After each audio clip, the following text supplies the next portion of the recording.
ఏడుగురు వెళ్ళి ఆరుగురే వచ్చారా? నిజం తెలిసాక నవ్వు ఆగదు. ఒక గ్రామంలో పరమానందయ్య అనే గురువు ఉండేవాడు. ఆయన శిష్యులు మాత్రం చాలా అమాయకులు. గురువు ఎంత బాగా చెప్పినా వాళ్ళకి మాత్రం ఏం అర్థం కాకపోయేది. ఒకరోజు గురువు అన్నాడు, నది దగ్గరికి వెళ్లి స్నానం చేసి రండి, కానీ జాగ్రత్తగా ఉండండి. అంతే. శిష్యులందరూ ఆనందంగా నది దగ్గరకు వెళ్లారు. స్నానం చేయడం కంటే వాళ్ళు ఆటపాటలే ఎక్కువ చేశారు. ఒకడు జారు పడితే ఇంకొకరు నవ్వుకుంటూ పడ్డారు. స్నానమయ్యాక ఒక్కసారిగా వాళ్ళకి ఒక సందేహం వచ్చింది. మనమంతా ఉన్నామా, ఎవరైనా మిస్ అయ్యారా చూద్దామన్నాడు.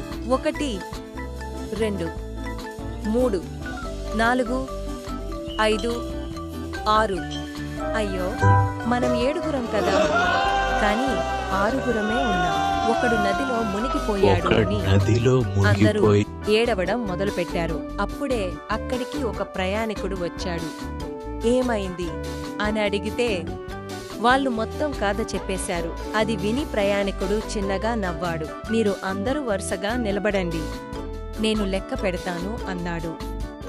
1 2 3 4 5 6 7 అయ్యో, మనమంతా ఉన్నామే.